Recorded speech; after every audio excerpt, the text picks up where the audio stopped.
नमस्कार, मैं हूं आपके साथ प्रिया सिंह सोमवंशी। हिंदुस्तान का पूरा चुनाव ही बदलने वाला है। चुनाव करवाने का तरीका बदलने वाला है। आज एक ऐसी रिपोर्ट देश के राष्ट्रपति को सौंपी गई है जिसके हिसाब से देश में एक साथ चुनाव होंगे। लोकसभा और विधानसभा के चुनाव एक साथ होंगे। ये चुनाव 24 में तो नहीं होंगे, लेकिन 29 में हो सकते हैं। 24 का चुनाव अपने टाइम पर ही होगा और अगले 24 से 48 घंटे में कभी भी चुनावों का ऐलान हो सकता है। लेकिन इसके बाद 2029 में पूरे देश के राज्यों के और लोकसभा के चुनाव एक साथ हो सकते हैं। एक चुनाव पर इतना बड़ा दांव नरेंद्र मोदी की पार्टी आखिर खेल क्यों रही है? एक चुनाव वाला पूरा कैलकुलेशन क्या है, ये आप इस रिपोर्ट के जरिए समझिए। देश में आगे चुनाव कैसे होंगे? क्या देश की चुनावी प्रक्रिया बदलने वाली है? एक देश एक चुनाव सुनकर किस किस को तनाव हो रहा है? लोकसभा और विधानसभा के चुनाव एक साथ कैसे हो पाएंगे? क्या 2029 में लोकसभा के साथ साथ सारी विधानसभाओं के चुनाव भी होंगे? वो कौन से राज्य हैं जिनकी विधानसभाओं के कार्यकाल कम होने जा रहे हैं? क्या कुछ राज्यों की विधानसभाओं के कार्यकाल बढ़ने वाले भी हैं? एक देश एक चुनाव पर पिछले साल बनी कोविंद कमेटी ने राष्ट्रपति को अपनी रिपोर्ट सौंप दी है। 18,000 पन्नों के इस रिपोर्ट में देश में 2029 में एक साथ चुनाव कराने की सिफारिश की गई है। इस रिपोर्ट में क्या कहा गया है? 2029 में पूरे देश की विधानसभाओं के साथ साथ लोकसभा के चुनाव कैसे संभव होंगे और इसमें क्या चुनौतियां हैं, इन सब पर बात करेंगे। लेकिन उससे पहले यह समझना जरूरी है कि नरेंद्र मोदी को अपने तीसरे कार्यकाल में कौन कौन से बड़े काम करने हैं, क्योंकि ये वो काम हैं जिन्हें पूरा किए बिना वन नेशन वन इलेक्शन करवाना मुश्किल है और इसीलिए नरेंद्र मोदी 400 सीटें मांग रहे हैं।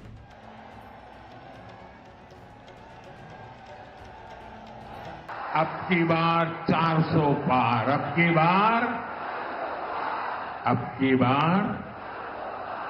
की बार मोदी को अपने थर्ड टर्म में बहुत कुछ करना है। जैसे सबसे पहले तो नई सरकार को जनगणना करवानी होगी, क्योंकि बिना जनगणना करवाए देश में डिलिमिटेशन यानी परिसीमन नहीं होगा। जब तक परिसीमन नहीं होगा तब तक महिला आरक्षण कानून लागू नहीं हो पाएगा, जिसमें महिलाओं को विधानसभाओं और लोकसभा में 33% आरक्षण दिया गया है।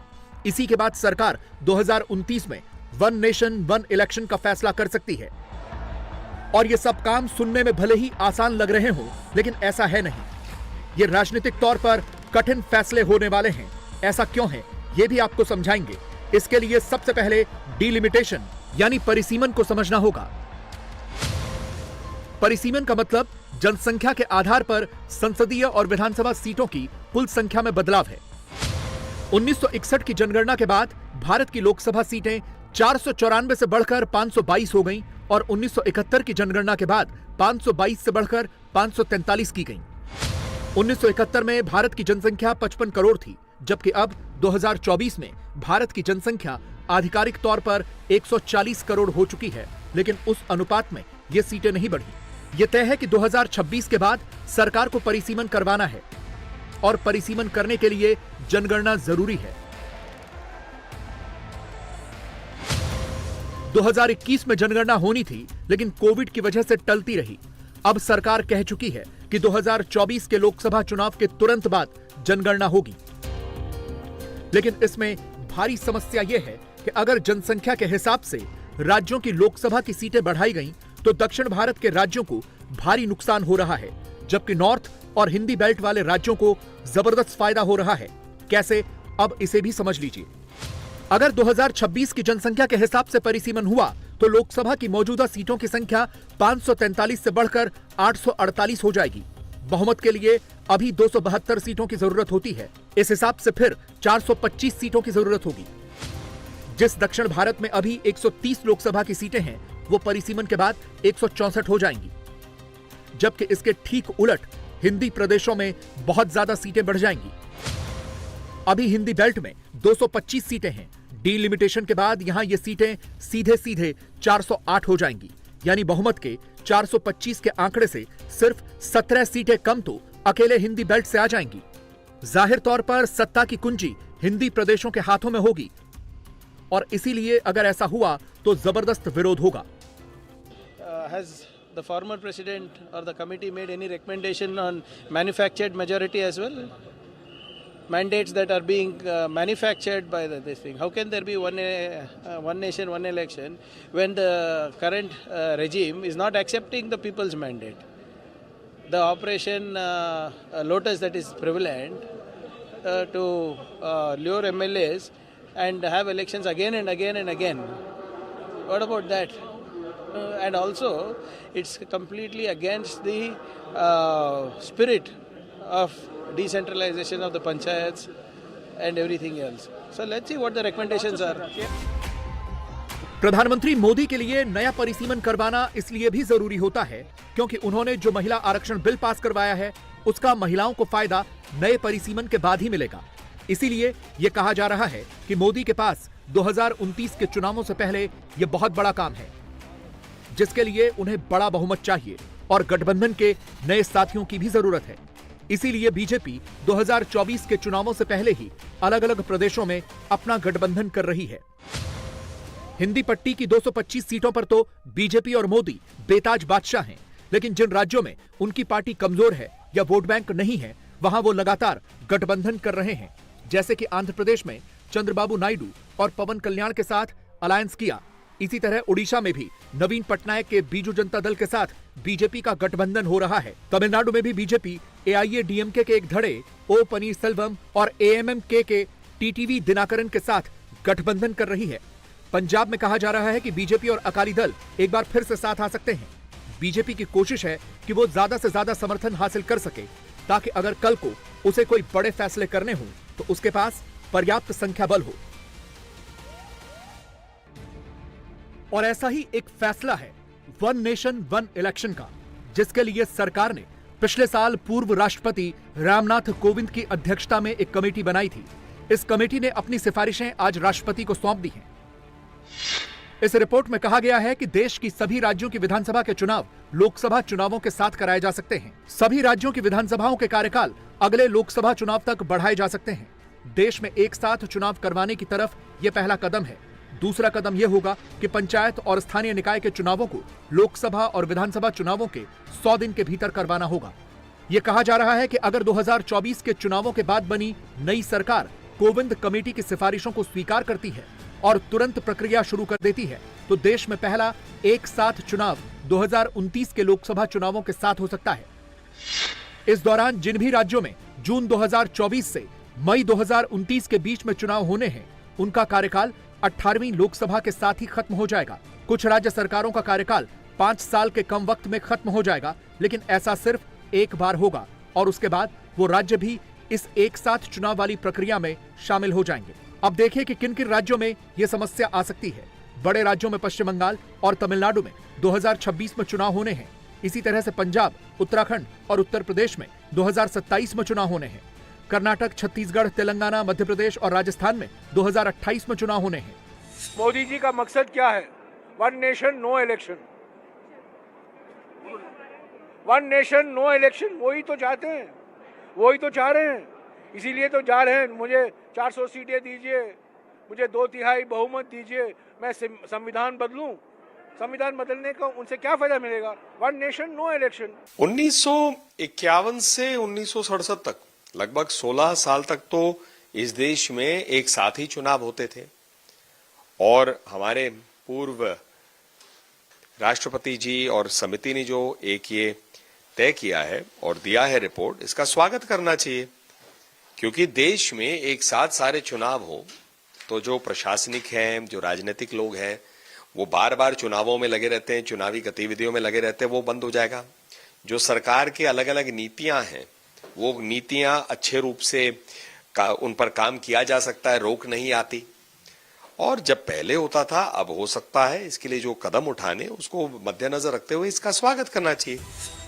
इस कमेटी ने सिर्फ सरकार को फॉर्मूला सुझाया है, लेकिन ये नहीं कहा है कि सरकार कब से देश में एक साथ चुनाव करवाए। अब ये नई चुनी जाने वाली सरकार पर है कि वो क्या चाहती है। अगर वो 2029 में एक साथ चुनाव चाहती है तो फिर ये पूरी प्रक्रिया 2024 के चुनावों के तुरंत बाद शुरू करनी होगी। लेकिन अगर सरकार 2034 में एक साथ चुनाव चाहती है तो फिर सरकार को 2029 के चुनावों के बाद यह प्रक्रिया शुरू करनी होगी। अगर किसी सूरत में लोकसभा या राज्य विधानसभा में किसी पार्टी को बहुमत नहीं मिलता या नो कॉन्फिडेंस मोशन के बाद केंद्र या किसी राज्य की सरकार गिर जाती है तो कमेटी ने सुझाव दिया है कि उस सूरत में नए चुनाव करवाए जाएंगे, लेकिन ये चुनाव बाकी बचे हुए कार्यकाल के लिए करवाए जाएंगे जब तक कि एक साथ चुनाव का समय न हो। अब यह भी जान लीजिए कि इस कमेटी ने देश में एक साथ चुनाव करवाने की सिफारिश क्यों की है, अभी क्या नुकसान होता है। कमेटी के मुताबिक देश में एक साथ चुनाव न होने से बहुत ज्यादा नुकसान होता है। पूरे साल भर किसी न किसी राज्य में चुनाव होते रहते हैं। इसके लिए सरकार पर, व्यापार पर और नागरिकों पर बहुत बोझ पड़ता है। सरकार का कहना है कि एक साथ चुनाव कराने से वित्तीय बचत हो सकती है।